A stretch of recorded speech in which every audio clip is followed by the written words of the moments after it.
Hextall grew up in Pittsburgh, and at one point in his life, and I quote directly from a recent interview, hated the Flyers as a kid. Yeah? Does that help? Good morning to you. Good Friday morning. I'm Dan Kovacevic of DK Pittsburgh Sports, and this is Daily Shot of Penguins. It comes your way every Monday through Friday, bright and early in the morning, and it's accompanied, if you happen to be interested in football and or baseball, by daily shots of Steelers and Pirates. And speaking of Pirates, when Ron Hextall was growing up in Pittsburgh, of course the son of Bugsy Hextall, who played for the Penguins at the time, he was 5 years old, and his family lived here for 6 years. It was actually up in Green Tree, which for anybody who isn't that familiar with our topography is right on the other side of the Fort Pitt Tunnel from downtown. A lot of the Pirates of that era were living right there because it was close to Three River Stadium, and there were some Penguins up there too, and that included the Hextall family. Hextall happened to share an apartment building with Roberto Clemente and Rennie Stennett, Manny Sanguillen. He recalled a time when Manny and Rennie Stennett, by the way, my favorite all-time childhood athlete, any sport. Manny and Rennie came out into the street and asked little Ron and his buddies if they could join in for a game of street hockey. And it just so happened that the kids had some extra sticks and let the Pirates' star second baseman and catcher join in. There. Now can you at least listen to the possibility that Ron Hextall could be and maybe should be the Penguins' next general manager? Because there's a very compelling case to be had there, even for those of us who've been watching hockey around here long enough to recall when Hextall was the enemy from the wrong end of the Commonwealth. Look, I'm no different than you. I only see Ron Hextall in one uniform attached to one logo. He was the most impactful, from a presence standpoint, goaltender I've ever seen. That doesn't mean he was the best. That doesn't mean he was the most successful. But I can't recall ever being in an arena and being more aware of who the other team's goalie was than when it was Hextall. You'd have to have been appreciating hockey in his era, in the 80s, to know how and why he stood out as he did. It was partially because really, really tall guy, which was not normal at the time for the position. Really tough, really animated, really spirited, very much a flyer, very much that. Wasn't afraid not just to mix it up, but to start it. And everyone remembers here, of course, him chasing Robbie Brown out of the corner after Brown scored on him and started doing that windmill celebration. Hextall looked like he was going to literally decapitate him with his big goal stick. But he got into it all the time. It was mostly because of that stick handling. We'd never seen a goaltender, never seen a goaltender do that. Just like hockey had never seen Bobby Orr and a defenseman rush up ice the way Orr did.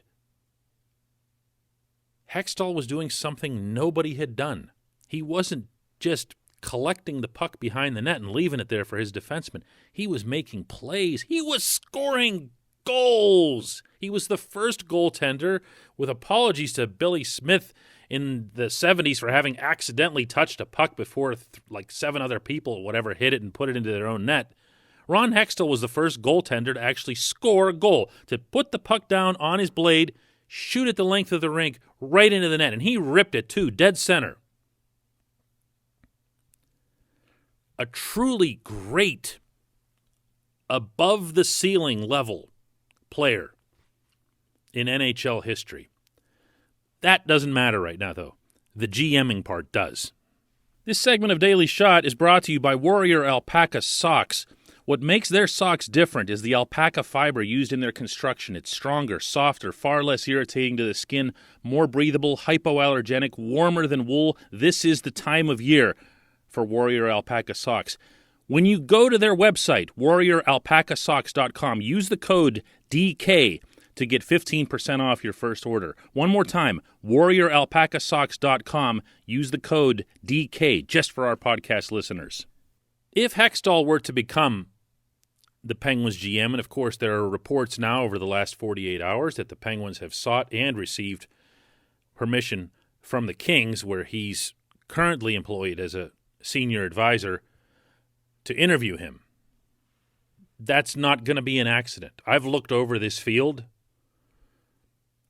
I don't see anyone on there that I'm more impressed with than Hextall. I brought up the other stuff first and foremost because I know where your brain is going to go as soon as you hear the name. I brought up the goaltending, but I also brought up the fact that there's some real significant Pittsburgh ties. And actually, Hextall has spoken about them, and he's kind of proud of them. If you want to know, by the way, he's actually born in Brandon, Manitoba. So there's no Pittsburgh-Philly connection as far as being a hometown in either way. But as a GM, as an executive, his history has been that he shows that same toughness that he showed as a goaltender in terms of establishing his approach, in terms of dealing with those around him, in terms of maintaining his will, and most importantly, in terms of building a roster. What have I been talking about ever since the Jim Rutherford resignation here? To me, it would be easy and lazy, beyond words, actually, to just go out there and find Jim Rutherford, too. I keep citing Dale Talon, which sounds really mean. Dale Talon isn't the only Dale Talon out there, but he is a Dale Talon on the earth, and I don't want a Dale Talon running the Pittsburgh Penguins. That's just how you become the Florida Panthers. It just is. You just kind of drift from year to year. You don't really have a direction. You see 2-3 holes on your roster, so you go out and get 2-3 guys. That's the Florida Panthers. Do you want the Penguins to become the Florida Panthers, like with Sid and Gino? They can do that, because that's what you'll get out of Jim, too.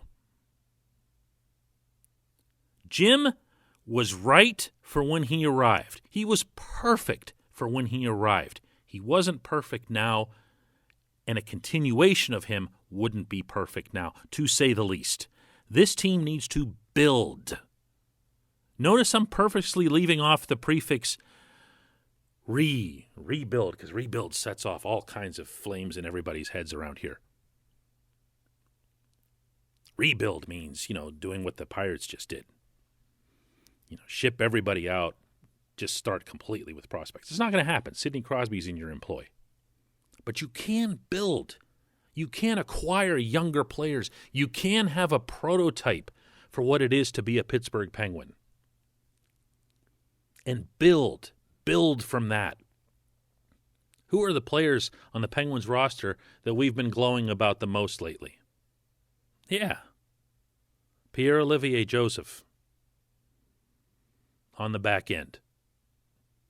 Kasperi Kapanen up front. I've liked what I've seen of Drew O'Connor. I like seeing the kids that have some energy in addition to some skill and everything else, and I like seeing them be the ones who are supporting Sid and Gino, and ideally, in Gino's case especially, lifting him up a little bit. I like seeing the young defensemen come in once Chris Letang is out and have everybody asking, hey, well, how come the defense all of a sudden looked like it had all kinds of energy? Good. That's what this team needs. Hextall has done that. You might not think that because the Flyers haven't exactly bowled anybody over in the playoffs yet. and because Hextall was dumped by the Flyers a couple of years ago. But the fact of the matter is that Philadelphia's roster is in better shape now than it's been in a very, very long time. And again, I'm talking about, the 87 team that Ron Hextall almost single-handedly carried to a Stanley Cup championship by taking Wayne Gretzky's Oilers to 7 games, even though the Oilers outshot the Flyers like 700-1 every night. Hextall was awarded the Conn Smythe Trophy as the playoffs' most valuable player on the losing team. Look up in history how often that's happened. But Hextall has built, I should say, past tense, the Flyers into a sharp, young, very fast, mostly skilled, and quite deep team that a lot of people around the hockey world saw coming for a while, including while Hextall was still there. These players that you see now in Philadelphia, and again, I'm not really getting into the Claude Giroux and Jakub Voracek and the handful of holdovers that they have, but the younger ones, those were players who were found the right way by Hextall, then sent to Allentown to play for the Phantoms, and the Phantoms became a really strong team again in the AHL. And you know what? They didn't goon it up. The one thing that Hextall ended up exorcising the Flyers franchise from is this idea that the only way they were ever going to win the Cup again was to beat the living snot out of everybody like they did in the mid-'70s.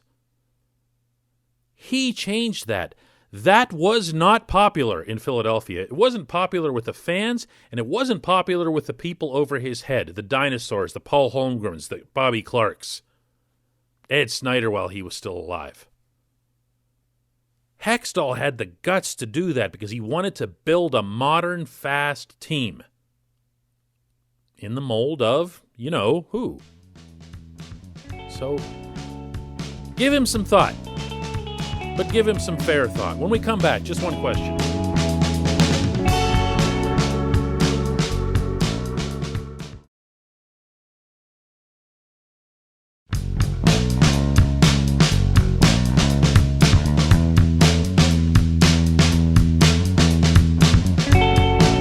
Welcome back. Time for just one question. If you'd like to leave one of these, you can do so by visiting DK Pittsburgh Sports. Find the article that houses this podcast and leave it right there in comments. This segment of Daily Shot is brought to you always by the good people at the Greater Pittsburgh Community Food Bank. They're committed to providing food for all of our neighbors in need in Western Pennsylvania. They're here for you when you need them. Go to pittsburghfoodbank.org/gethelp to find food near you. Today's question comes from Tony, who says, DK, as this team is currently constructed, with everyone healthy, do you honestly feel their window to compete for a Stanley Cup is still open? The window thing is such a generalized nothing concept. It gets used a lot. I'm pretty sure that over the course of the hundreds of columns or podcasts or TV appearances or whatever that I do in a given year, I probably use the term myself. But it really doesn't mean anything.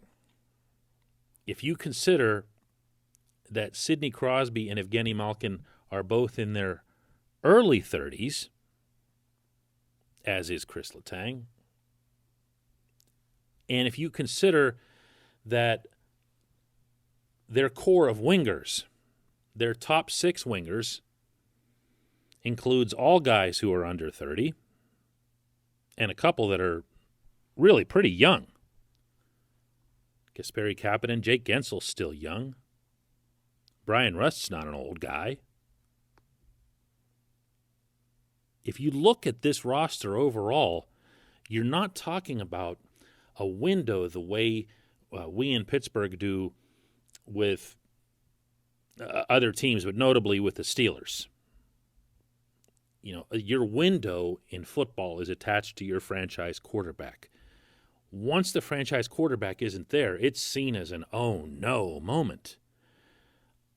Hockey just doesn't apply. I don't know that we use the word window in our city more than they do in others. I'm not aware of that, but I wouldn't be surprised if we do, because everything is attached to star players.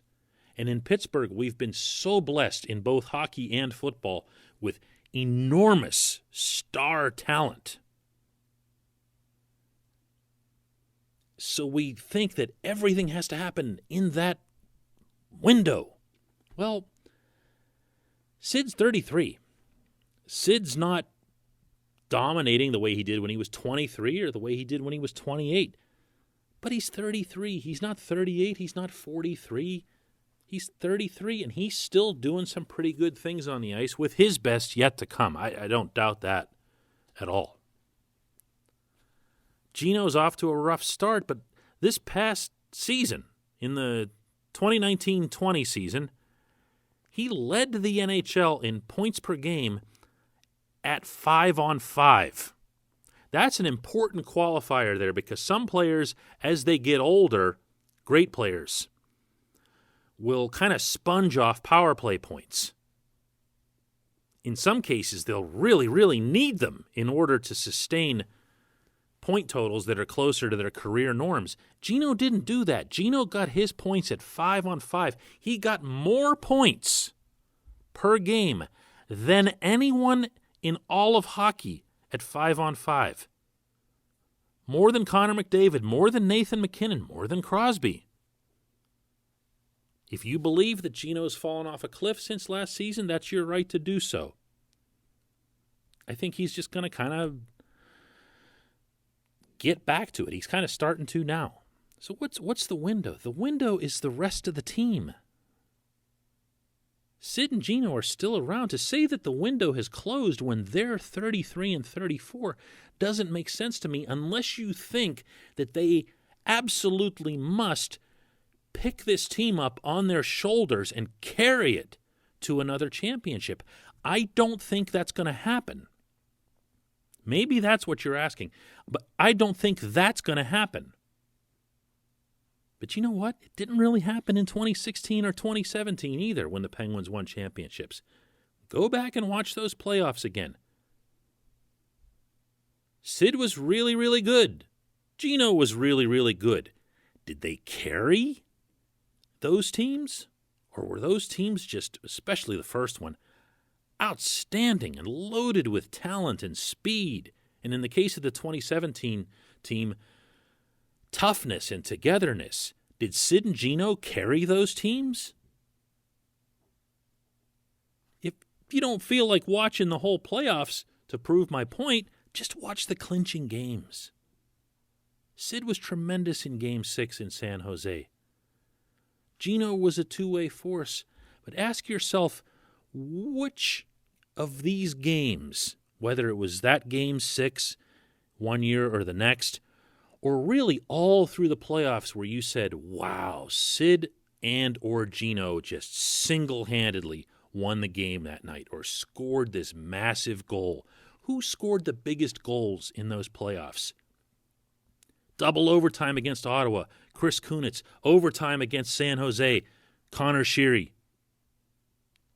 List goes on and on and on. The biggest single goal scored by anyone in either of those two playoffs was by Patrick Hornqvist. The window's there. The window's there. Stop even using the word. I appreciate the question. That's good stuff, Tony. And thanks to everybody for listening all week. I have a favor to ask. On the podcast platform where you listen to this, they have a place where they ask you to check off the number of stars and whatever, if you like the podcast, and to leave a review. This is supposed to be a really, really big thing in podcasts, where it helps us in the rankings and it helps the thing grow and it helps the thing, create revenue and other essential stuff in a business like this. You can take a few seconds out of your day today to do that. I'd appreciate it. Thanks to everybody again, and we'll do this again Monday.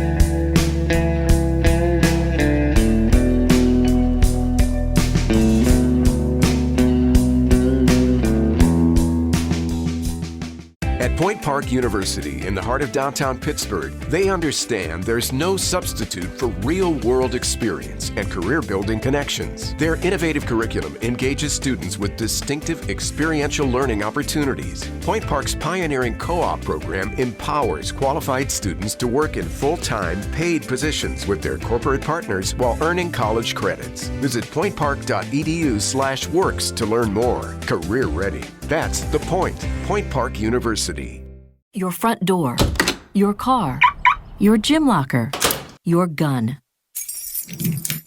Safety is a habit. Learn more about how to keep guns safe and secure. Visit projectchildsafe.org.